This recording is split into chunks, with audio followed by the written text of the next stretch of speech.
Hello everyone, how are you all doing? I hope all of you are doing great.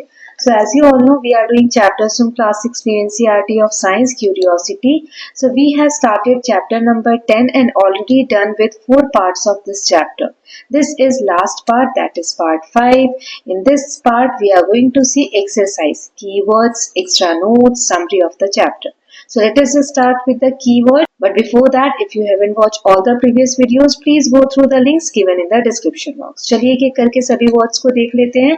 पहले है breathing. Breathing means होता है सांस लेना, taking in oxygen and releasing carbon dioxide. मतलब जब हम सांस लेते हैं तो सांस लेते वक्त हम ऑक्सीजन अंदर लेते हैं और छोड़ते वक्त कार्बन डाइऑक्साइड छोड़ते हैं. डेथ मीन्स होता है एंड ऑफ लाइफ. एक्सक्रीशन ऐसा प्रोसेस है जिसमें हम बॉडी के वेस्ट को रिमूव करते हैं. फ्रॉगलेट मतलब होता है यंग फ्रॉग विद लेग्स और स्मॉल टेल. एक छोटी सी पूंछ होती है और छोटे छोटे लेग्स होते हैं. जर्मिनेशन मतलब होता है growth of a seed into plant. जब एक बीज से पौधा बनता है तो उस स्टेज को हम जर्मिनेशन बोलते हैं. ग्रोथ मतलब होता है साइज में या एबिलिटी में इंक्रीज होना. लार्वा मतलब होता है यंग स्टेज ऑफ इंसेक्ट्स और एम्फीबियन. कोई भी इंसेक्ट है या एम्फीबियन है, उसका जो इनिशियल यानी स्टार्टिंग वाला जो स्टेज होता है लाइफ का, उसे हम लार्वा बोलते हैं. देन लाइफ साइकिल मतलब stages of growth in living being. एक कोई भी लिविंग बीइंग यानी जो प्राणी है, जीव है, उसकी लाइफ में कौन कौन से स्टेजेस आते हैं उसे लाइफ साइकिल कहते हैं. देन और उसमें ग्रोथ भी होती रहती है. मतलब शुरू हुआ है तो अंत तक जो प्रोसेस होता है उसे हम लाइफ साइकिल कहते हैं. लिविंग मतलब होता है things that show life activities. ऐसी चीजें जिससे ये पता चलता है कि कोई चीज जीवित है, उसे हम लिविंग बोलते हैं. देन मूवमेंट मतलब कि पोजीशन को चेंज करना एक जगह से दूसरी जगह. नॉन लिविंग मतलब थिंग्स विदाउट लाइफ, जिसमें प्राण ना हो, ऐसी चीजों को हम नॉन लिविंग बोलते हैं. न्यूट्रिशन मतलब getting and using food for energy. जो हमें पोषक तत्व चाहिए शरीर के लिए, एनर्जी के लिए, उसे हम कहते हैं न्यूट्रिशन. प्यूपा होता है इनएक्टिव स्टेज ऑफ इंसेक्ट्स. जो इनिशियल स्टेज होता है उसे हम प्यूपा बोलते हैं.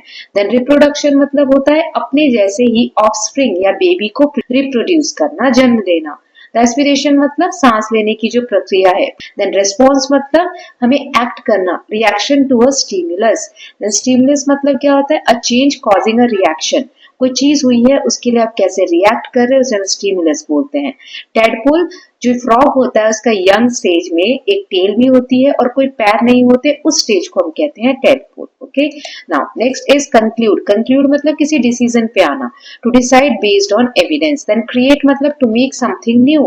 डिजाइन मतलब टू प्लान और क्रिएट समथिंग. देन एक्सपेरिमेंट मतलब testing to learn something. Explore मतलब to examine and learn. Identify मतलब टू रिकॉग्नाइज और फाइंड आउट. देन ऑब्जर्वेशन मतलब watching carefully to learn. Prediction मतलब अनुमान लगाना, गेसिंग फ्यूचर इवेंट्स. ये सारे वर्ड्स हर बार चैप्टर में आते हैं. ये जो लास्ट वाली स्लाइड के है, राइट. बाकी सब न्यू वर्ड्स थे. ऑलरेडी मैं चैप्टर एक्सप्लेन करते वक्त ये सभी वर्ड्स को बता देती हूँ, फिर भी हमने देख लिए कीवर्ड्स. अब बुक में जो समरी दी गई है पहले वो देख लेते हैं.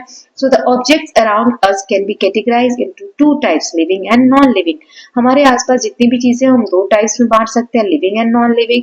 Essential features of living beings are that, जो भी लिविंग बीइंग्स हैं यानी जीव हैं, उनके कुछ फीचर्स होते हैं, कुछ कैरेक्टरिस्टिक्स हैं. जैसे वो खाना खाते हैं, ग्रो करते हैं, सांस लेते हैं, एक्सक्रीट करते हैं, कोई अगर एक्शन हो रहा है तो उसको रिएक्शन देते हैं, रिप्रोड्यूस करते हैं, और डाई यानी लाइफ का उनके अंत होता है. So absence of any of these features indicates that they are not living beings. अगर यही फैक्टर्स या फीचर्स नहीं है तो हम कह सकते हैं कोई भी चीज लिविंग बीइंग नहीं है. Then each living being goes through several stages during its life. Life में बहुत सारे स्टेजेस आती है लिविंग बीइंग के. Germination of seeds depends upon the availability of water, air and suitable light or dark condition. बीज जो होता है उसे पौधा बनने के लिए लाइट की जरूरत होती है, पानी की जरूरत होती है, हवा की जरूरत होती है.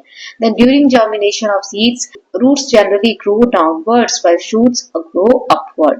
जब बीज से पौधा बनता है तो रूट वाला यानी जड़ वाला हिस्सा नीचे की तरफ ग्रो होता है, शूट यानी तना वाला हिस्सा ऊपर की तरफ ग्रो होता है.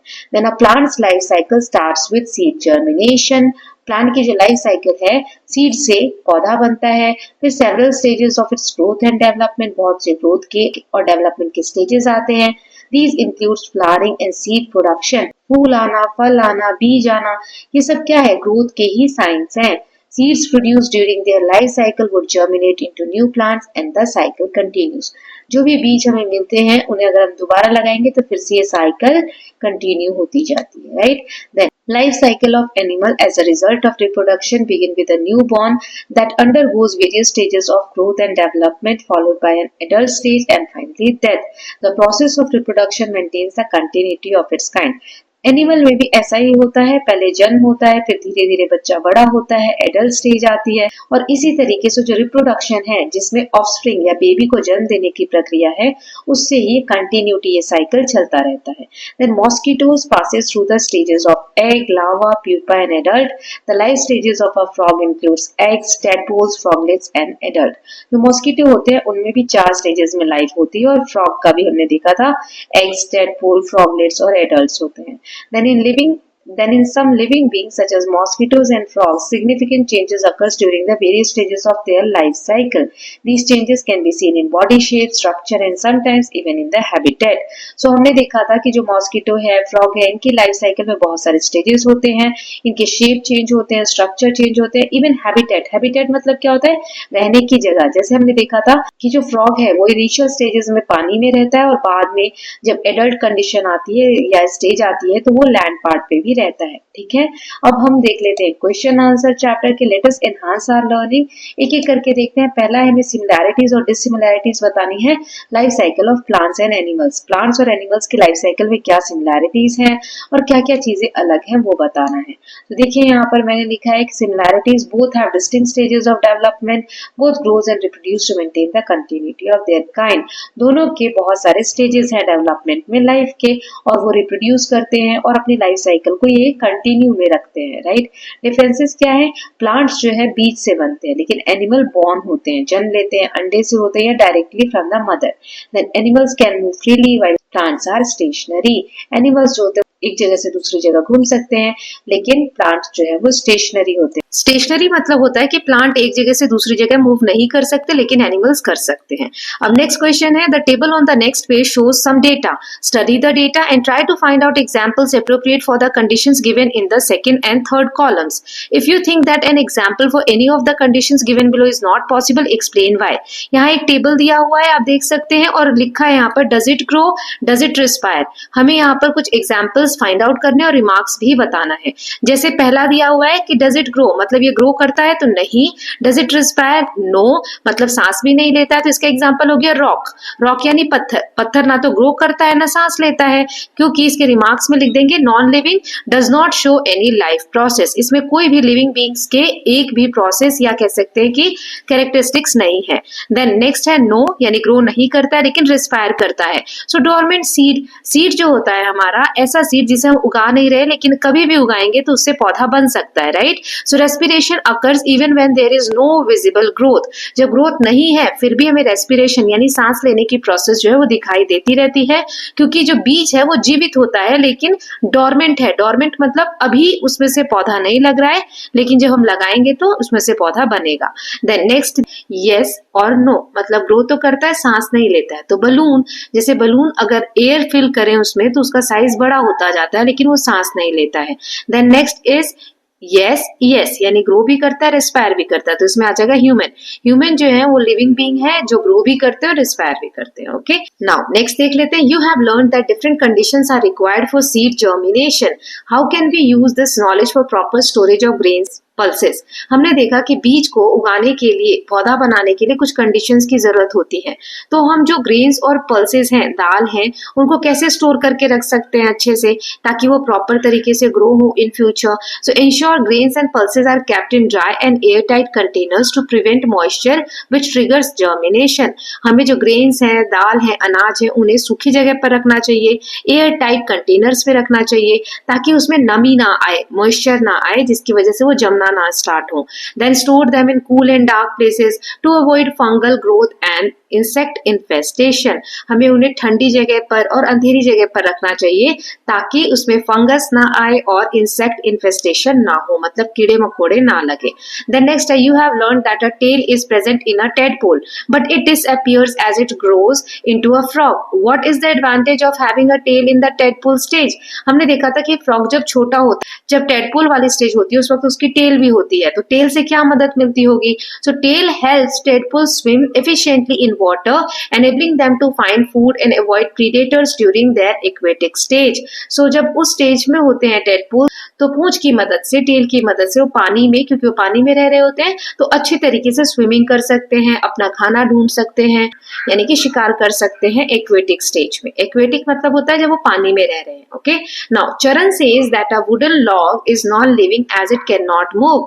Charu counters it by saying that it is living because it is made of wood obtained from tree. Give your argument in favour और against the two statements given by Charan and Charu. तो चरण कह रहा है कि पेड़ काटने के बाद जो लकड़ी होती है, वुडन लॉग होता है, वो नॉन लिविंग है क्योंकि वो मूव नहीं कर सकता, लेकिन चारू कहती है नहीं नहीं वो लिविंग है क्योंकि वो उसी पेड़ से आया है जो लिविंग है ना। सो हमें बताना है फेवर में और अगेंस्ट में। सो चरण का व्यू करेक्ट है, as a wooden log is non living, it does not grow, reproduce और रिस्पायर। चरण ने बिल्कुल सही कहा कि वुडन लॉग नॉन लिविंग है क्योंकि ना वो बढ़ता है, ना रिप्रोड्यूस करता है और ना रिस्पायर करता है। लेकिन चारू का जो व्यू है वो इनकरेक्ट है। क्यों? While wood comes from a living tree, the log itself is no longer living after being cut. जो वुड है वो पेड़ से तो आया, कटने के बाद वो लिविंग नहीं है क्योंकि ना वो सांस ले रहा है ना ग्रो करता है, तो बहुत सारी चीजें हैं जो लिविंग बीइंग में होती है वो उसमें नहीं है। इसलिए चरण का व्यू सही है और चारू का व्यू गलत है। देन नेक्स्ट है यहाँ पर, what are the similarities and distinguishing feature in life cycle of a mosquito and a frog. Frog और मॉस्किटो के लाइफ साइकिल में क्या सिमिलैरिटीज है और क्या डिफरेंसेस है? तो सिमिलैरिटीज ये है कि both and pass through multiple stages, egg to adult. दोनों ही, फ्रॉग हो या मॉस्किटो, बहुत सारी स्टेजेस आती है उनकी लाइफ में, वो बहुत सारे स्टेजेस से जाते हैं, एग से एडल्ट तक का स्टेज हमने देखा था। डिफरेंसेस है कि मॉस्किटो में पहले एग होता है, लार्वा होता है, प्यूपा होता है, फिर एडल्ट होता है, मतलब कंप्लीट एक्वेटिक डेवलपमेंट है इसका। फ्रॉग में हमने देखा था एग से टेडपोल होता है, फ्रॉगलेट होता है और एडल्ट होता है। सो एक्वेटिक टेरेस्ट्रियल ट्रांजिशन हमने देखा था, मतलब पहले पानी में रह रहे होते हैं, फिर टेरेस्ट्रियल यानी लैंड पे रह रहे होते हैं। Then a plant is provided with all the conditions suitable for its growth. Draw what you expect to see in the shoot and the root of the plant after 1 week. Write down reason. यहाँ जो ये image दी गई है इसमें देखो इस तरीके से गमले को टेढ़ा कर दिया गया पॉट को, है ना। तो पौधा ऐसे है। अब 1 वीक तक आप ऑब्जर्व करेंगे तो क्या आपको देखने को मिलेगा वो बताना है। सो रूट्स जो होंगी वो नीचे की तरफ ऐसे टर्न हो जाएंगी, है ना, क्योंकि ग्रेविटी के कारण। और शूट्स यानी जो तना है अपवर्ड यानी सनलाइट की तरफ मूव हो जाएगा, ये हमने चैप्टर में समझा था। इसी को हम बोलते हैं फोटोट्रोपिज्म। देन रीजन क्या है? Roots respond to gravity, geotropism. Roots जो है वो अर्थ की जो ग्रेविटी है उसकी तरफ अट्रैक्ट होते हैं और शूट्स को सनलाइट की जरूरत होती है। Now next, Tara and Vijay set up the experiment show in the picture 10.10 what do you think they want to find out, how will they know if they are correct. Tara और विजय दोनों ने प्लांट्स लगाए हैं कुछ इस तरीके से, 3 आप देख सकते हैं इमेज में। वो लोग क्या फाइंड आउट करना चाहते हैं ये बताना है। तो ऑब्जेक्टिव तो ये कि to study how light direction affects plant growth, कि प्लांट की ग्रोथ को कैसे लाइट डायरेक्शन देती है, लाइट की तरफ कैसे लोग डाइवर्ट होते हैं। और दूसरा इसका रिजल्ट क्या होगा? Observe if shoots bends towards the light source. वो देखना चाहते हैं कि सच में जो तना है वो लाइट सोर्स की तरफ बेंड होता है कि नहीं होता। Okay, now next is design an experiment to check if temperature has an effect on seed germination. जब हम बीज लगाते हैं तो क्या उसके ऊपर टेम्परेचर का कोई इफेक्ट होता है, तो वो हमें फाइंड आउट करना है एक एक्सपेरिमेंट के थ्रू। तो इसमें मटेरियल क्या चाहिए होंगे हमें? 3 आइडेंटिकल पॉट्स, 3 पॉट्स चाहिए होंगे, सीड्स चाहिए होंगे, सॉइल चाहिए होंगे, थर्मोमीटर चाहिए होंगे।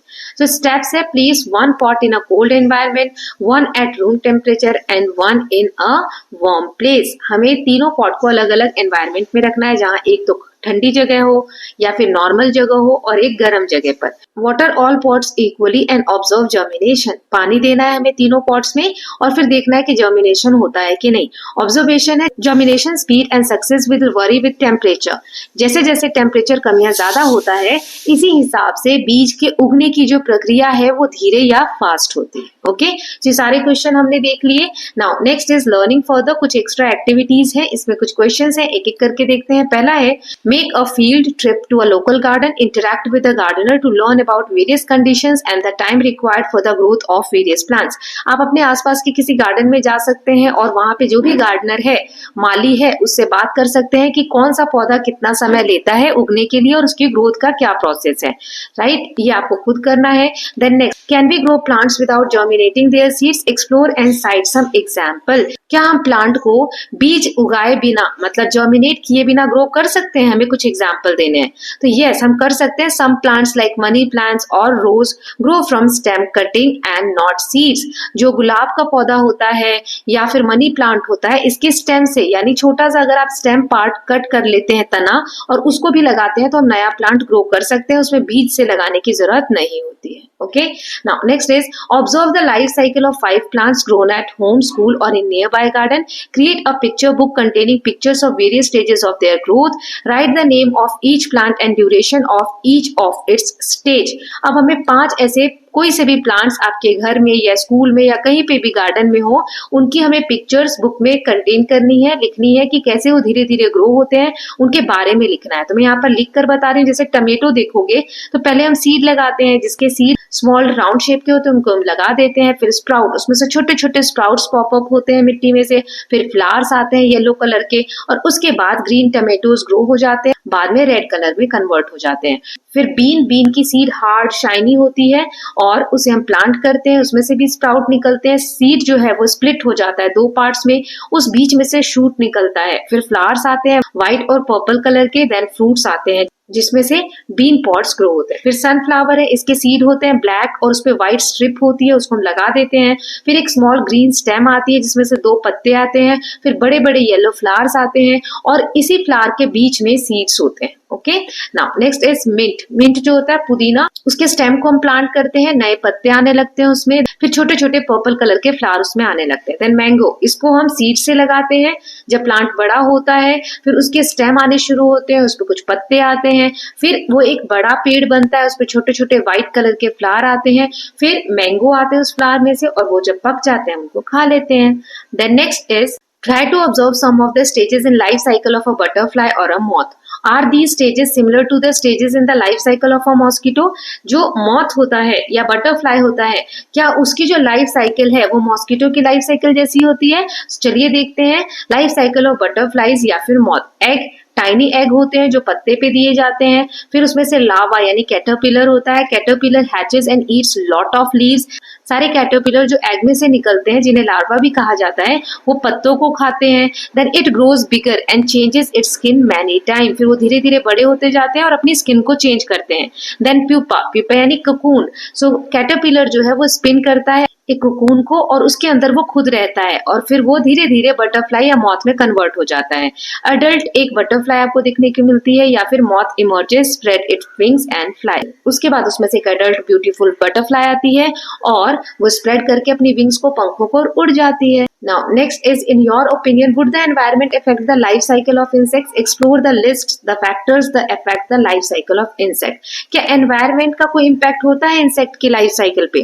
So temperature, yes, insect grows faster in warm weather but slow down when it's cold. गर्म temperature में insects जल्दी grow होते हैं और slow temperature में धीरे होते हैं। Humidity यानी कि उमस कितनी है? Too much moisture can harm insect while a little helps them stay hydrated. थोड़ा moisture है, थोड़ी नमी है तो वो ठीक है, लेकिन ज्यादा हो जाए तो वो नुकसान देती है।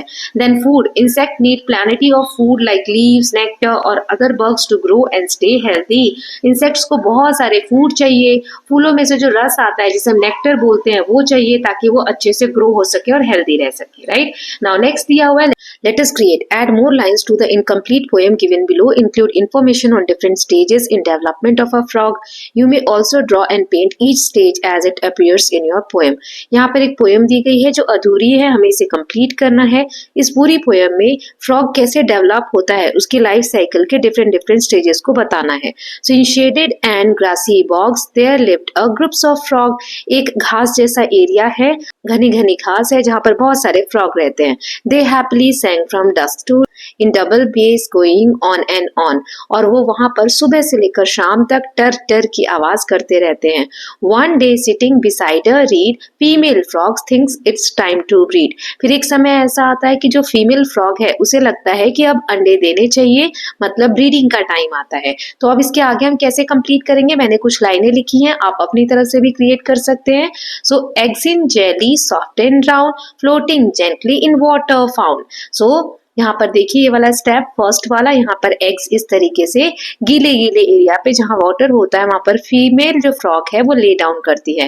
Then tadpole wriggle tail so strong swimming feeding all day long. फिर टेडपोल इस तरीके से पूंछ निकला हुआ एक टेडपोल ग्रो होता है एग में से। Then legs sprout tails grow small froglets sleep they hear nature's call। फिर उसमें से टेल धीरे धीरे छोटे होने लगती है और फ्रॉगलेट्स लीप मतलब जंप करने लग जाते हैं। Adult frogs now bold and free live on land in ponds they see. अब उसके बाद एडल्ट फ्रॉग आ जाता है लास्ट स्टेप में, और वो पोन में भी रहता है यानी पानी में, तालाब में, और लैंड एरिया पे भी रहता है। ओके, तो इसके साथ हमने बुक के सभी एक्सरसाइज को देख लिया है। अब एक्स्ट्रा नोट्स देख लेते हैं, फिर एक्स्ट्रा क्वेश्चंस देखेंगे। So let us just start. सबसे पहले हमने लिविंग और नॉन लिविंग थिंग्स के बारे में पढ़ा था। सो कैरेक्टरिस्टिक्स क्या है, growth, movement, respiration, reproduction, response to stimuli and then excretion and eventual death. तो ये सारे जो फीचर्स हैं, कैरेक्टरिस्टिक्स हैं, लिविंग बीइंग के हैं।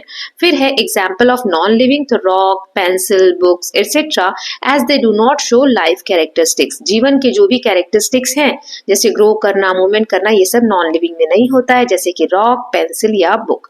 फिर हमने देखा था कैरेक्टरिस्टिक्स ऑफ लिविंग बीइंग में एक एक करके यहाँ पर एक्सप्लेन करेंगे। Movement, living being like animal move on their own. जो लिविंग बीइंग है, जो भी प्राणी है, वो मूव करते हैं एक जगह से दूसरी जगह। प्लांट शो मूवमेंट सच as opening flowers और climbers winding around the objects। अब पेड़ एक जगह से दूसरी जगह नहीं जाते, लेकिन वो ग्रो करते हैं। हम देखते हैं कि पेड़ छोटा सा एक पौधा होता है, फिर धीरे धीरे पेड़ बन जाता है, तो ऐसे मूव करता है। देन न्यूट्रिशन, न्यूट्रिशन मतलब सभी जो जीवित प्राणी हैं उन्हें भोजन की आवश्यकता पड़ती है, खाने की। So living beings require food for growth and energy. Insectivores plants like drosera, drosera एक प्लांट हमने देखा था जब मैंने चैप्टर एक्सप्लेन किया था। तो वो इंसेक्ट्स को ट्रैप कर लेते हैं अपने न्यूट्रिशन के लिए, है ना। तो सभी जीव को खाने के लिए कुछ ना कुछ तो चाहिए। देन रेस्पिरेशन मतलब सांस लेने की प्रक्रिया, inhaling and exhaling air to produce energy, इससे हमारी बॉडी को एनर्जी मिलती है। Plants use stomata on leaf to exchange gases. Plants भी रेस्पायर करते हैं, वो स्टोमेटा एक छेद जैसा होता है जो लीफ पे बना होता है, उसके थ्रू रेस्पिरेशन का प्रोसेस करते हैं। देन ग्रोथ एंड रिप्रोडक्शन, तो ग्रोथ में all living beings grow over time, example a child growing और a plant sprouting from a seed. Growth होती है लिविंग बीइंग में, जैसे बच्चे बड़े होने लगते हैं धीरे धीरे, और अगर हम एक बीज लगाते हैं तो उससे पौधा स्प्राउट होता है, फिर एक पेड़ बनता है। फिर रिप्रोडक्शन मतलब अपने जैसे ही किसी ऑफस्प्रिंग या बेबी को जन्म देना। फ्रॉग ले egg, seeds germinate into plants, ये क्या है, रिप्रोडक्शन। रिप्रोडक्शन मतलब दोबारा से सेम वही चीज का जन्म लेना। Then next is life cycle of living being. कैसे होती है लिविंग बीइंग की लाइफ साइकिल, जैसे प्लांट्स में सबसे पहले जर्मिनेशन होता है, बीज से पौधा बनता है, फिर ग्रोथ होती है, फिर फ्लावरिंग होती है, फिर सीड बनता है, और फिर से हम सीड को लगाते हैं तो दोबारा से रिप्रोडक्शन भी होता है। प्लांट लास्ट में सूख भी जाता है और उसकी डेथ भी होती है। और एनिमल्स में हमने देखा था डिफरेंट स्टेजेस होते हैं, जैसे मान लो एग है, फिर लार्वा है, फिर प्यूपा है, फिर एडल्ट है, जो कि हमने मॉस्किटो में देखा था, है ना।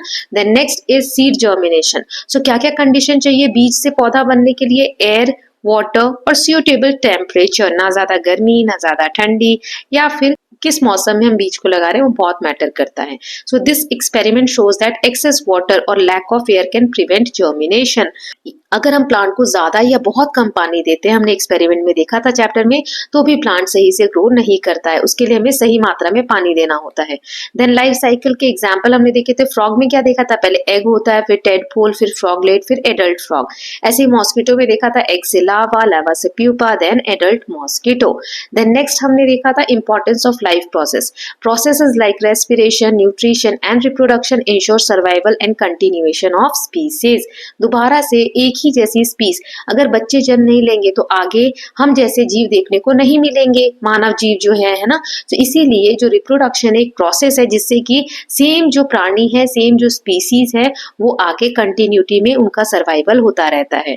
इंपॉर्टेंस क्या है इस लाइफ प्रोसेस का? Conditions like temperature and humidity affect life cycle and growth of living being, specially insects. ये सभी पॉइंट्स मैं ऑलरेडी चैप्टर समझाते वक्त अच्छे से एक्सप्लेन कर चुकी हूँ।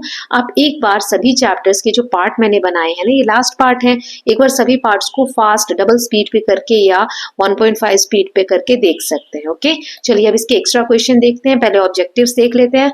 विच of these is an essential characteristics of living being? Living being का इसमें से कौन सा इंपॉर्टेंट कैरेक्टरिस्टिक्स है? रेस्पिरेशन, डिके या नॉन मूवमेंट और नॉन रिप्रोडक्शन? रेस्पिरेशन है, सांस लेते हैं जीव, है ना। Then the process of producing offspring, अपने जैसे ही ऑफस्प्रिंग को जन्म देना, प्रोड्यूस करने को क्या कहते हैं? ग्रोथ, एक्सक्रीशन, रेस्पिरेशन या रिप्रोडक्शन? रिप्रोडक्शन, है ना, रिप्रोड्यूस करना। Then plants exchange gases through stomata, root, stem या flower? Stomata. Then which stage come after the larva in the mosquito life cycle? Egg, pupa, then adult और tadpole. So ये हमने देखा था कि प्यूपा के बाद लार्वा आता है ना। ये सीक्वेंस आपको याद होने चाहिए, डायग्राम बनाते वक्त हेल्प होंगे। Then what is the function of a tadpoles tail? Tadpole की जो टेल होती है उससे टेडपोल क्या करते हैं? To catch food, for swimming, for reproduction और टू ग्रो लेग्स, स्विमिंग करने में मदद मिलती है। Then which condition is not required for seed germination? बीज से पौधा बनने के लिए कौन सी कंडीशन नहीं चाहिए? वाटर, एयर, लाइट या हीट? तो हमने देखा था लाइट की जरूरत नहीं है, बिना लाइट के भी पौधे स्प्राउट तो कर ही जाते हैं, ग्रो करने के लिए लाइट की जरूरत है। Then what enables frog to live on land? Land पे फ्रॉग को आने के लिए, मतलब जमीन वाले हिस्से पे चलने के लिए क्या चाहिए? गिल्स चाहिए, स्ट्रॉन्ग लेग्स चाहिए, लंग्स चाहिए, फिन्स चाहिए, लॉन्ग टेल चाहिए, मजबूत पैर यानी स्ट्रॉन्ग लेग्स चाहिए, है ना। Then plants can grow without water, air, sunlight, none of these?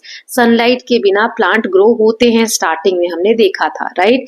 Then next is what do plant excrete through stomata? Food, water and gases, minerals, oxygens only. So plants क्या excrete करते हैं? water and gases through stomata. stomata क्या होता है आप लोग comment section में बताएंगे, मैं कई बार बता चुकी हूँ। then which of these is an insectivorous plant? कौन सा इनमें से insectivorous है? और insectivorous होता क्या है ये भी आप लोग मुझे कमेंट सेक्शन में बताएंगे। रोज, ड्रोसेरा, मिंट या सनफ्लावर? ड्रोसेरा इसका आंसर है ना। then next देख लेते हैं। Seeds in a potted plant grow into sprout because they get air, water, air, sunlight, water and soil, all of these. Air और water जब मिलता है तो बीज से sprout बन जाते हैं। What is outer covering of seed called? बीज का जो ऊपरी हार्ड वाला surface होता है उसे क्या कहते हैं? कोट, शेल, एम्ब्रायो या pod? कोट कहते हैं। Then next is fill in the blanks देख लेते हैं। living being needs gas for respiration, oxygen. Then plants excrete excess water through stomata. Then in the life cycle of a frog, dash is the aquatic stage. aquatic कौन सी होती है? tadpole की। Then the process by which seed sprout is called germination. Then dash is necessary for seed to grow into plant. water बहुत जरूरी है। Then mosquito lays their egg in dash water, stagnant water. रुके हुए पानी में मच्छर जो है अपने अंडे देते हैं। Then the dash helps the tadpole swim. Swim, tadpole की जो टेल होती है वो हेल्प करती है स्विम करने में। Then plants like Drosera trap dash for nutrition, insect को ट्रैप कर लेते हैं। Then the outer covering of a seed is called seed coat. Then growth in plants required moist condition, मतलब थोड़ा मॉइस्चर होना चाहिए ग्रो करने के लिए। Then the process of removing waste is called excretion. Then all living beings show dash a response to their surroundings, movement. सभी जो living being है वो मूवमेंट शो करते हैं अपने आसपास के सराउंडिंग के हिसाब से। ओके, नाउ नेक्स्ट हम शॉर्ट क्वेश्चंस देख लेते हैं कि करके। What is germination? तो जर्मिनेशन एक प्रोसेस है जिसमें सीड जो है वो प्लांट में ग्रो होता है under suitable condition. Then why is water essential for plant? Water plants के लिए क्यों इंपॉर्टेंट है? क्योंकि वाटर सीड कोट को सॉफ्ट करता है और हेल्प करता है ग्रो में और न्यूट्रिशन प्रोवाइड करता है। Then what is the role of stomata in plant? Stomata helps in gas exchange and water excretion. Then what is the tails function in a tadpole? Tail का क्या function है? ये swim करने में और water में सर्वाइव करने में मदद करते हैं। Then next is what is reproduction? reproduction क्या होता है? So process by which living being produce offspring, जिससे बेबी होते हैं, उस प्रोसीजर को हम कहते हैं reproduction. Then mosquito की लाइफ साइकिल में क्या स्टेजेस थे? तो एग से लार्वा, लार्वा से प्यूपा, प्यूपा से adult, mosquito. Then next is why do roots grow downward? roots जो है वो नीचे की तरफ क्यों जाते हैं? क्योंकि अर्थ की जो ग्रेविटी होती है उसकी वजह से जिसे हम कहते हैं जियोट्रॉफिज्म। Then what do seeds need to germinate? seeds को क्या क्या चाहिए जर्मिनेट होने के लिए? Air, air water and the right temperature to germinate, मतलब टेम्परेचर सही होना चाहिए। Then why do plants grow in moist soil, plants moist soil यानी जो गीली मिट्टी होती है थोड़ी नमी वाली उसमें क्यों ग्रो करते हैं, क्योंकि जो गीली मिट्टी है उससे वाटर जो एसेंशियल न्यूट्रिएंट है वो ग्रोथ और डेवलपमेंट में मिलता है। Then how do frog breathe as adult, frog कैसे सांस लेते हैं, तो वो अपने लंग्स का यूज करते हैं और स्किन का यूज करते हैं सांस लेने के लिए। व्हाट इज प्यूपा, प्यूपा क्या है, तो प्यूपा लार्वा ये हमने देखा था कि इंसेक्ट की स्टार्टिंग की स्टेज होती है, जैसे हमने मॉस्किटो में भी देखा था, मॉथ में भी देखा था। Then what happens if seeds are kept dry, अगर बीज को ड्राई सूखा रखे रहो तो क्या बीज से पौधा बनेगा, no, seeds will not germinate without moisture. Then what happens if a plant get excess water, ज्यादा पानी देंगे तो क्या होगा, excess water can block air in the soil suffocating the plant root, plant की जो रूट्स है वो सही से ग्रो नहीं करेंगी और प्लांट डैमेज हो जाएगा। अब कुछ लॉन्ग क्वेश्चंस देख लेते हैं। सो फर्स्ट है explain the characteristics of living being, living being के क्या क्या कैरेक्टरिस्टिक्स है, तो बहुत से ओवर टाइम हमें देखने को मिलते हैं characteristics, that they move either fully animals or partially plants, जो लिविंग बींग्स हैं जैसे कि प्लांट्स वो कुछ हद तक हम कह सकते हैं कि ग्रो करते हैं और उसमें मूवमेंट दिखाते हैं, एनिमल्स तो एक जगह से दूसरी जगह जाकर भी मूवमेंट दिखाते हैं, फिर वो रिप्रोड्यूस करते हैं ताकि उनकी जो प्रजाति है वो चलते रहे, रिस्पायर करते हैं ताकि एनर्जी मिल सके, और कोई भी एक्शन हो रहा है स्टिमुलाई हो रहा है तो उसको रिस्पॉन्ड करते हैं। Then what are the condition necessary for seed germination, क्या क्या चाहिए सीड को पौधा बनने के लिए, सो वाटर चाहिए ताकि सीड कोट सॉफ्ट हो सके, then air provides oxygen for aspiration, then a suitable temperature activates metabolic process, खाना जो हम खाते हैं उसको पचाने की प्रोसेस को हम बोलते हैं मेटाबॉलिक, सो मेटाबॉलिक प्रोसेस के थ्रू प्लांट्स को भी इंपॉर्टेंट न्यूट्रिशन मिलते हैं। ओके, तो प्लांट्स की जर्मिनेशन में सीड की जर्मिनेशन भी बहुत इंपॉर्टेंट है। Then describe the life cycle of a frog, frog का लाइफ साइकिल क्या था, तो सबसे पहले पानी में अंडे देते हैं, फिर एग जो है हैच यानी टूट जाते हैं और टेडपोल बनते हैं जिसकी टेल यानी पूंछ होती है, टेडपोल में धीरे धीरे लेग्स आने लगते हैं, लंग्स आने लगते हैं, फिर एडल्ट फ्रॉग जो लैंड पे भी रह सकते हैं और ये रिप्रोड्यूस भी करते हैं। देन सनलाइट का क्या सिग्निफिकेंस है प्लांट की लाइफ में, तो सनलाइट हेल्प करती है प्लांट को फूड बनाने में, फोटोसिंथेसिस का जो प्रोसेस होता है जिसमें प्लांट अपना खाना खुद बनाती है तो उसमें सनलाइट का बहुत इंपॉर्टेंट रोल है। Then it affects plant movement, plant के मूवमेंट में भी हेल्प मिलती है, हमने देखा था कि जिधर की तरफ से लाइट आती है तो प्लांट का जो तना है शूट वाला पार्ट है वो उधर की तरफ ग्रो होता है ना, जिसे हम फोटोट्रोपिज्म भी कहते हैं।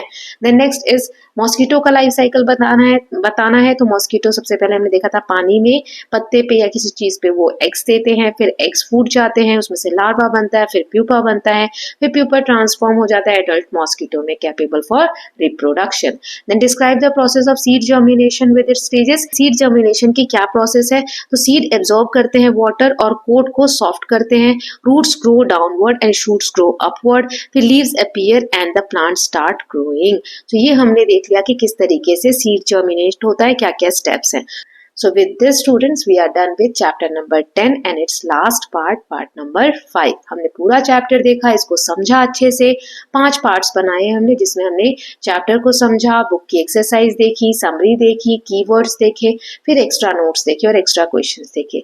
सभी पार्ट्स को एक बार जरूर रिवाइज कर लीजिएगा। ओके, सो आप ये कंटेंट शीट देख सकते हैं, हमारे चैप्टर 10 तक कंप्लीट हो गए, चैप्टर 11 में एक पार्ट हो चुका है। Now I will complete chapter number 11 from the next video. Okay, so I hope you are loving these videos. If you are doing so, please like and share it, and don't forget to subscribe Kalyan TV channel for more such videos. Thank you so much.